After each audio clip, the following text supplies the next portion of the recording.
जो बात करना चाहता हूं आपसे सैयद जवाद साहब, ये जो हमला हुआ है उस पर तो आप रोशनी डालिए, लेकिन दो चीजें बड़ी इंपॉर्टेंट है।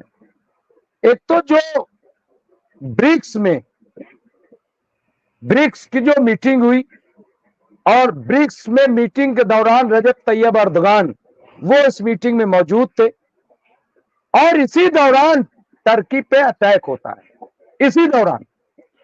और इसमें बहुत बड़ा फैसला हो रहा था। ये जो ब्रिक्स की मीटिंग है जिसको लोग शायद न समझ रहे हो, लेकिन मैं समझता हूं कि अमेरिका और इजराइल पे सबसे बड़ा अटैक यही था, जो बहुत ही खामोशी से किया गया।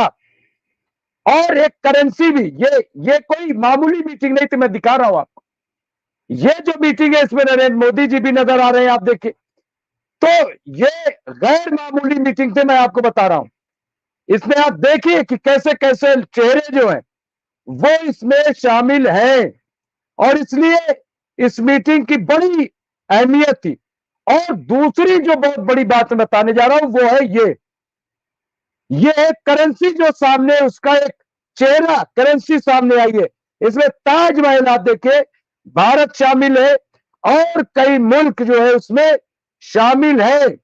आप देखिए इसको, ये जो नए वर्ल्ड ऑर्डर की बात हो रही थी, मैं समझता हूं कि ये उसका एक चेहरा, ये नई करेंसी जो डॉलर को चैलेंज करेगी आने वाले दिनों में।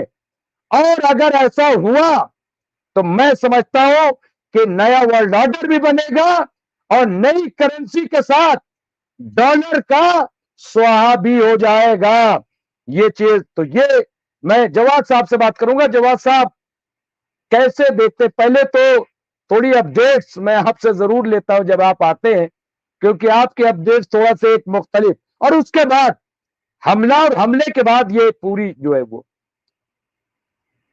बहुत बहुत शुक्रिया मुमताज आलम साहब, आपने मेरा तारुफ करवाया। थोड़ी तबीयत नासाज है मेरी और उसके बावजूद मैंने आने की कोशिश की है।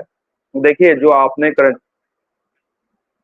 जी, जो अभी आपने जिस करेंसी का जिक्र करा, जब ये इंट्रोड्यूस होगी तो उससे पहले पहले पूरी जंग अजीम 3 जो है वो स्टार्ट ही है, लेकिन वो और पैमाने पे स्टेज, जो मैं कहता हूँ कि अभी स्टेज 1 2 3 4 5 6 7 8 9 और 10 11 तक जाएगी। ये जैसे जैसे दूसरे ममालिक इसमें आते जाएंगे वैसे वैसे इसकी स्टेज जो है वो बढ़ती चली जाएगी। रही बात नई अपडेट के मुताल्लिक से, तो अपडेट के मुताल्लिक से ये है कि ईरान के ऊपर हमला करने के बाद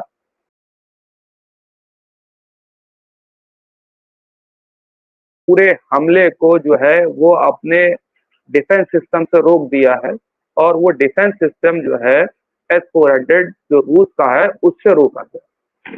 तो उसकी जो डिमांड है पूरी मार्केट के अंदर वो बढ़ गई, जिसकी वजह से ये हुआ है कि इन्होंने जल्दबाजी में एक स्टेप लिया और अपने को बार बार अपनी जनता को ये दिखाने के लिए कि देखो हमने रिटेलिएट कर दिया है। लेकिन आप देखिए कि इंटरनेशनल मीडिया से 4 घंटे के अंदर अंदर ये पूरी न्यूज जो है ये वॉश आउट कर दी जाती है। ये इसलिए वॉश आउट करी जाती है कि ताकि जो इजराइल अपनी डींगे हाँक रहा था कि हम आपकी ऐसा हमला करेंगे, ऐसा जवाब देंगे ईरान को कि आने वाला वक्त जो है वो याद रखेगा और तमाम तरीके की चीजें हो जाएंगी, ऐसा कुछ नहीं। और बाद में अमेरिका के थ्रू और दूसरी दीगर ममालिक के थ्रू ये कहलवाया गया कि जो है, माफ करिएगा, कि अब जो है ईरान ज्यादा हमला ना करे, हमने कर लिया। और इन्होंने हमला करा कहाँ है? उनके छोटे छोटे मिलिट्री बेसिस पे। बहुत ज्यादा ईरान का नुकसान नहीं हुआ। चीजें जिस तरीके से ईरान ने टारगेट करके जहां जहां चाह रहा था वहां वहां मिसाइल गिराए और 90% मिसाइल जो है अपने एम के ऊपर हिट करे। और इसीलिए देख लीजिए कि इंटरनेशनल मीडिया से ये रिपोर्ट ही नहीं करने दे रहा कि इजराइल के अंदर हो क्या रहा है। लेकिन तीसरा सबसे बड़ा अब यह है कि ईरान के अंदर जो लोग हैं वो बहुत ज्यादा एग्रेसिव नेचर में और खुशियां मनाने के उससे हैं कि ईरान ने अपने डिफेंस सिस्टम जो रूस के साथ शेयर करी, जो इंफॉर्मेशन करी थी, वो बाकायदा सही साबित हुई। और ईरान इस मोर्चे पे जो है वो लामबंद है कि वो रिटेलिएट कर सकता। अब तक जितने भी दीगर मुसलमान कंट्रीज हैं वो इस तरीके का जवाब नहीं दे पाए जिस तरीके का ईरान ने जवाब दिया है। तो साथ ही साथ ईरान की एक ताक बढ़ गई है ओआईसी के अंदर कि भाई मुकाबला कर रहा है। और तुरंत रिटेलिएट करता है। ऐसा नहीं कि देरी करी जाएगी कि महीनों की प्लानिंग होगी चीजों, इधर आपने हमला करा, उधर उसने रिटेलिएट करा। हाँ, तब के ये देखा जाए कि लेबनान के हमले के बाद बहुत जल्द जो है ईरान ने हमला कर दिया था, फौरन जवाब दिया था हसन नसरुल्लाह साहब को शहीद करने के बाद। लेकिन इनको आप देख लिए, डींगे हाँकने के बाद इन्होंने क्या करा, ये गए अपने एयरक्राफ्ट, मिसाइल और तमाम तरीके की चीजें लेकर के, और तो और जो S-400 रूस का लगाया हुआ था डिफेंस सिस्टम, जो इनके तैयारे गए S-35, उनकी भी मार्केट वैल्यू खत्म हो गई, जिसको लेकर के अमेरिका ये कह रहा था। और आपको ये बता दूं कि नेटो जो है वो अमेरिका के साथ मूव कर रही है, इस चीज को समझ लीजिए। इलेक्शन के बाद, अमेरिका में इलेक्शन के बाद एक बड़ा हमला होना तय है, और ये सब जानते भी हैं कि अगर अमेरिका में इलेक्शन हो जाए, सरकार चाहे किसी की भी बने, ये जो नई करेंसी जो ब्रिक्स है, और आपको ब्रिक्स के अंदर बता दूं सारी कंट्रीज गई थी, और एक हिस्सा जो है वो भी गया था जो बिल्कुल इजराइल के विरुद्ध है। नाम मेरा कहने की जरूरत नहीं, पुतिन से मिल करके भी आए, कुछ मीडिया खबरों ने उसको छापने की कोशिश भी की, खामोशी के साथ जो है वो मिल करके आया गया। कौन लोग मिल करके आए, मेरा इशारा समझिए।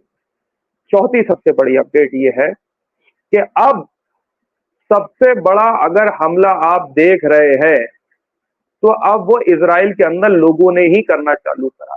अभी एक जो इंसिडेंट हुआ है वो बड़ा हैरतकुन जो है वो वाकया है। वो वाकया ये है कि ईरान के अंदर लोगों ने ही मिलिट्री की जो बस थी उसके ऊपर ट्रक चढ़ा दिया एक शख्स, उसमें बहुत बड़ा नुकसान हुआ है। और वो नुकसान इस तरीके का है कि वो उनको समझ में नहीं आ रहा कि हम बाहरी दुश्मनों से लड़ रहे, लेकिन दुश्मनी धीरे धीरे जो है वो अंदर खाने भी बढ़ रही, लोगों के बीच है, वो अपने बच्चे अपनी औलादे जो है वो वहां जंग के अंदर भेजना नहीं चाह रहे।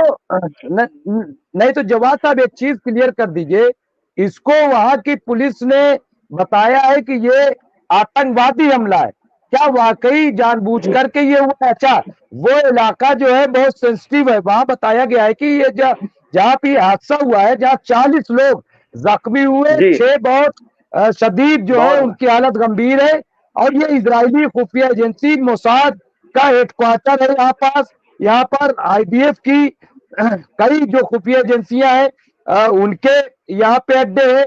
High profile signal intelligence group unit 8200 भी यहाँ पे है। तो क्या वाकई ये ऐसा मुमकिन है? क्योंकि वहां की पुलिस ने कहा यह आतंकवादी हमला है, या बौखलाहट है, घबराहट है, क्या ड्राइवर को मार दिया? देखिए देखिए क्या है, अब इजराइल के जो लोग हैं, जो वहां पे यहूदी है, अब आप देखिए अच्छी खासी काम कर रहे हैं, उनकी रातों की नींद हराम, हफ्ता हफ्ता भर से सो नहीं रहे। आपके पास कितना पैसा हो, दौलत हो, चीजें हो, सब कुछ हो, और आपसे ये कहा जाए कि आपको 2 रातों के लिए सोना नहीं, आप सारी कीमत अपनी पे करने के लिए तैयार होंगे और कहेंगे मुझको मुकम्मल नींद जो है सोने दो, मुझे एक एक दिन 2-2 दिन के लिए सोने दो। हैरत की बात यह है, जो लोग बड़ा अपने आप को इंटेलेक्चुअल कहते थे या बताते थे हम टेक्नोलॉजी में, वो टेक्नोलॉजी फेल हो गई है। मैं आपसे लगातार कह रहा हूं, जो इजराइल का एयर डिफेंस सिस्टम था, चाहे उनका आयरन डोम हो गया है, चाहे डेविल स्टिक हो गई, ये सारे जो है ये 25-30 साल पुरानी टेक्नोलॉजी थी, अब वो फेल हो चुकी है। उसकी जगह पर रूस और चाइना को अब टेक्नोलॉजी में कोई मात नहीं दे सकता। आने वाला वक्त जो है वो चाइना का है, रूस का है, आप देखिए इंफॉर्मेशन एंड टेक्नोलॉजी का है, IT इंडस्ट्री का है। और आप देखिए जिस तरीके से चाइना ने हाइपरसोनिक मिसाइल बनाई, जिसकी मैं बात करता हूँ, वो आवाज से 10 गुना ज्यादा तेजी के साथ जो है वो उनके पास हाइपरसोनिक मिसाइल है, रूस के पास है। रूस ने ये कारनामा करके दिखा भी दिया कि इजराइल जिस टेक्नोलॉजी पर, जिस प्रोफेशनलिज्म के नाम से जाना जाता था, वो पूरी दुनिया के सामने इस वक्त शर्मसार हुआ है, और उनकी कलई जो है वो खुल गई है। दूसरी सबसे बड़ी कलई जो खुली है वो शायद वो UN की खुली है। अब UN के अगेंस्ट में रूस जो है वो अपना एक धड़ा बना रहा है, नई करेंसी जिसको मैंने कहा था इंट्रोड्यूस होने वाली है। तो उस करेंसी इंट्रोड्यूस होने के बाद UN की जो है वो भी धज्जियां उड़ने जा रही। UN के अंदर जो लगातार आप देख रहे हैं जिस तरीके से बार बार करारदाद की धज्जियां उड़ाई गई, पीस कीपिंग फोर्सेस पे जो है वो हमला करा गया, उसके बावजूद भी अमेरिका चुप है, UN चुप है, और बाकायदा इजराइल आकर के धमका रहा है। बर्फ इसके होने क्या जा रहा है। मैंने आपसे कहा था वॉर एक्सकेलेट करेगी, पहले गाजा, लेबनान, ईरान, फिर मिडिल ईस्ट, फिर पूरा मिडिल ईस्ट। और आप देखिएगा, मैं बार बार कहता हूँ इस चीज को कि जो उनकी दो लाइनें हैं ना, एक उनके झंडे पे ऊपर ब्लू लाइन है, एक नीचे लाइन है, बीच में स्टार ढके हुए, एक है दरियाए नील इजिप्ट, एक है दरियाए फुरात। उनको अपना इलाका लेना है। और ये पूरी वॉर का नैरेटिव जो है वो एक तरफ है कि 3000 साल पहले ये जगह हमारी थी, इस पे हमारा जो है वो अधिकार बनता है और वो हमको लेना है जंग करके, चाहे इसमें किसी की जान जाए, चाहे इसमें किसी का माल जाए, चाहे दुनिया नेस्त नाबूद होती है तो हो जाए, जितना बड़ा माशी नुकसान होना है तो हो जाए। इस सन की पागल भरी विचारधारा को जो विकसित देश है या डेवलपमेंट करना चाहते हैं वो इस चीज को समझते हैं, इसीलिए वो अमेरिका के पंजे से धीरे धीरे निकल रहे हैं। और देखिए, ये मैं इसको लोग कह रहे हैं कि ब्रिक्स है, मैं इसको कह रहा हूँ ये ब्रिक्स प्लस है। अब आप देखिए, नेटो का जो सदस्य है वो तुर्की भी है, और उसके बाद जो है वो ब्रिक्स में जाता है और रूस के समक्ष जाकर के खड़ा होता है। इससे ये अंदाजा लगता है और फौरन हमला होता है। इसके बाद तुर्की को निकालेंगे, निकालने के बाहर खड़ा करेंगे, बाहर खड़े करने के बाद तुर्की की तरफ हमलावर होंगे। और मैं फिर कह रहा हूँ, अखाड़ा जो है वो शाम है, रूस है, रूस के पीछे चाइना है, ईरान है, और एक तरफ पूरी यूरोपियन कंट्रीज। यूरोपियन कंट्रीज के सामने अब सबसे बड़ा बुरान ये है जो डॉलर है, उसकी कीमत जो है वो ज़मीबोस होने जा रही है, और जो नई कंट्री इंट्रोड्यूस हो रही है उसकी तरफ लोग ज़्यादा जाएंगे। जो बैंकिंग सिस्टम है, जो निज़ाम बनाया हुआ है अमेरिका ने और ख़ास तौर पे इन ज़ायनिस्ट मूवमेंट ने, वो अब निज़ाम तड़म भड़म होने जा रहा है। और उसके लिए जल्द से जल्द एक अजीम जंग जो है वो स्टार्ट करना है, और वो स्टार्ट होगी, नई जंग होगी, नई टेक्नोलॉजी होगी, नए साइबर वॉर्स होंगे, और जिस तरीके से माशी और सामाजिक तौर पे एक बुरहान मचेगा, उसके लिए दुनिया को तैयार होना। बहुत अफसोस के साथ कहना पड़ता है कि जंग हो रही है, रुकेगी नहीं रुकेगी। जंग कोई नहीं रोक सकता, जंग स्टार्ट तो कर सकते हैं, जंग किसी के हाथ में नहीं होती। जंग अपने वक्त और वक्तन जो है वो अपने आप रुकती है, अपने आप शांत होती है, उसको कोई शांत नहीं कर सकता। और जी ये साहब। मुझे लग रहा है कि ये जो आप कह रहे हैं कि जंग नहीं रुकेगी और जंग जारी रहेगी, और ये देखिए, सवाल ये है कि इसमें जिस तरह से लोग जवाद साहब ईरान के साथ खड़े हुए हैं, सऊदी अरब ने मजम्मत की, मलेशिया ने मजम्मत की, पाकिस्तान ने की, और कई बड़े मुल्कों ने जिस तरह से इजराइल को, ये क्या आपको नहीं लग रहा है कि पहली बार इस तरह से मजम्मत की गई कि ईरान पे हमला क्यों किया गया? कैसे इसको देखते हैं? क्या क्या आने वाले दिनों में इजराइल के खिलाफ कोई महाज तैयार होगा? हालांकि लोग ऐसा भी यकीन नहीं हो रहा है। नहीं, देखिए, इजराइल ये चाहता है जल्द से जल्द इलेक्शन हो और जल्द से जल्द अमेरिका पहुंचे। बगैर अमेरिका के, बगैर नेटो के इजराइल कुछ नहीं। उसको पता है ईरान 2 मिनट में जो है खेल तमाम कर सकता है, उसका वो जानता है। और ये भी लोग जानते हैं कि ईरान के पास भी अब वो टेक्नोलॉजी, वो वेपन, वो सारी चीजें आ गए हैं जिससे ईरान का मुकाबला हो सकता है।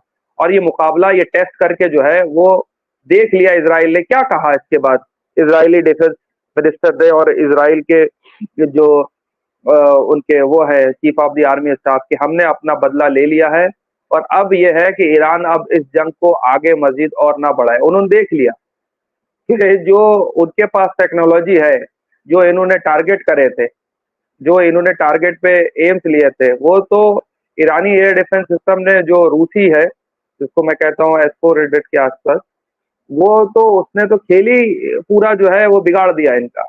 इस तरीके का एयर डिफेंस सिस्टम, और उसकी मार्केट के अंदर वैल्यू बढ़ गई। रूस इस बारे में विजय हुआ, रूस ने तो दिखा दिया है, उधर ट्वीट के अंदर भी दिखा दिया, उधर दोनों है। असल में क्या है, रूस जो है अमेरिका की और ये यूरोप की इस पूरी वॉर को जानता है, उससे झेला हुआ है। वो जानता है इनकी कमियां कहाँ पे हैं, इनकी पावर कहाँ पर है, कहाँ इनको जो है इकोनॉमिकली तौर पे जो है वो चोट दी जा सकती है, कहाँ इनको वॉर में हराया जा सकता है। तो ये सारा चीजें रूस जानती है। आप ये समझ लीजिए ईरान की डिप्लोमेसी को आप आफरीन जाइए, क्या बेहतरीन तरीके से वो अभी लड़ रहा है प्रॉक्सीज के थ्रू। सोचिए कितनी लंबी ईरान की प्लानिंग रही होगी कि प्रॉक्सीज के थ्रू जो है वो इसराइल को उन्होंने फंसाया। उन्होंने हश्र देख लिया था और ईरान के पास अपनी हिस्ट्री से जो है सबक सीखने के लिए बहुत कुछ था। उन्होंने अपनी तारीख से कुछ सीखा और उन्होंने प्रॉक्सीज के थ्रू जो है वो इसराइल को रोका और फंसाया। आप देखिए हसन नसरुल्लाह साहब हिजबुल्लाह को लेबनान के अंदर पूरा एक तरीके से खड़ा करना, चीजें करना, उसके बाद हूतीस को एक तरीके से तैयार करना, उसके बाद आप देखिए कि पूरा जो है एक मूवमेंट खड़ा करना, फलस्तीन के अंदर मूवमेंट खड़ा करना, शाम के अंदर करना, ये सारी प्रॉक्सीज तमाम तरीके की चीजें ये ईरान ने कह रखी, कोई जवाब दे। और खुद ईरान ने अपने आप को जब तक इनको हिलगाए रखा और तब तक ईरान ने अपने आप को टेक्नोलॉजी के तौर पे बहुत, जितने भी और भी ओआईसी जो है मेंबर हैं उनमें सबसे ज्यादा ईरान ने इस वक्त टेक्नोलॉजी में जो है उन्होंने अपने आप को इम्प्रूव करा, चाहे वो रूस से हो चाहे चाइना के साथ होगा। उसके बाद उन्होंने अपने आईटी को मजबूत करा, उसके बाद उन्होंने अपनी जो फिजाई है, ठीक है, फौज है, उसको भी उन्होंने ट्रेन करा, सीखा करके जो उनके पास फाइटर है, फाइटर प्लेन है, वो जवाब देने के लिए काफी है इस वक्त। जो आप बता रहे थे स्टिल जो अमेरिका के पास है जिसकी स्पीड बताई जा रही थी, सुनने में ये आया कि वो भी यूज हुए हैं लेकिन उनको रोका गया है और तमाम तरीके की चीजें मार्केट जो उनकी थी, वो जो उनके मार्केट का एक सिस्टम था वो जो है वो इस वक्त जमी बोस हुआ, उसकी मार्केट वैल्यू बहुत गिरी है। रूस का जो वेपन है, रूस के अंदर जो उसकी एक मार्केट है, तो देखिए कितने जबरदस्त तरीके के हुए। और इनके मरकावा टैंक की क्या बात करूं, अभी फिर जो है जो हिजबुल्ला है उससे लगभग लगभग 6 जो है मरकावा टैंक जो है इनके तबाह करे। अगर एक मरकावा टैंक के अंदर 3 से 4 5 लोग ले ले तो 20 से 25 लोग तो इनके ऐसे ही जाया हो गए। बताते हैं 25 मरेंगे तो बताएंगे 5 मरे, इस तरीके का झूठ भी है, कोई अपनी तरफ की इंफॉर्मेशन नहीं। और डर का आरंभ यह है इसराइल के अंदर खास तौर पे कि वहां की आवाम जो है वो रातों की नींद की है, वो एक अलग तरीके की बीमारी के अंदर मुब्तला हो रहा है, जहरी बीमारी के अंदर मुब्तला हो रहे हैं। तभी तो देखिए आपने उसने जाकर ट्रक चढ़ा दिया, रातों की नींद हराम है, उनके बच्चे शहीद हो रहे हैं। जिस तरीके को उन्होंने वादा करा था, प्रॉमिस करा था कि हम वो हमला करेंगे, ईरान को सबक सिखा देंगे, चीजें करा देंगे, कहाँ सबक सिखा पाया। आपने हमला कर दी, हाँ हमला होना है, जंग तो होनी ही होनी है, अमेरिका में इलेक्शन हो जाए और मुझे उम्मीद यह है कि इस बार अमेरिका के अंदर भी जो है अंदरूनी खाले, चाहे डोनाल्ड ट्रंप के पक्ष में आए या कमला हैरिस के पक्ष में आए, इस बार होना बहुत जबरदस्त है। अमेरिका के अंदर हो सकता मेरी प्रेडिक्शन गलत हो, अमेरिका के अंदर अब जो है वो एक टूट होने जा रही है। वो टूट ऐसी है कि अमेरिका जो है वो इस चीज को महसूस कर रहा है कि वहां पे पॉलिटिकल वीकनेस बहुत ज्यादा आई। और जिस तरीके का आपने देखा कि डोनाल्ड ट्रंप को रोकने के लिए पूरा सिस्टम जो है वो लग गया, इंटरनल सिस्टम लग गया, उसके बावजूद भी रोक नहीं पाए, उसकी पॉपुलैरिटी को रोक नहीं पाए। वो आएगा, उसके बाद जो है आपको पता है कि सबसे ज्यादा वो सपोर्टर जो रहा है वो इसराइल का रहा है। और जिस तरीके से डोनाल्ड ट्रंप सपोर्ट करता है इसराइल को, मुझे लगता है एक तरीके का फ्री हेड मिलेगा और गो हेड होगा। और उसके बाद पूरी नेटो के अंदर कुछ एक ममालिक है जो साथ नहीं देगी, जैसे मैंने कहा तुर्की नहीं देगा और एक दो कंट्रीज और हैं जो हो सकता साथ ना दे, तुर्की को निकाल करके बाहर करेंगे, उसके बाद जो है एकदम से सब हमलावर होंगे।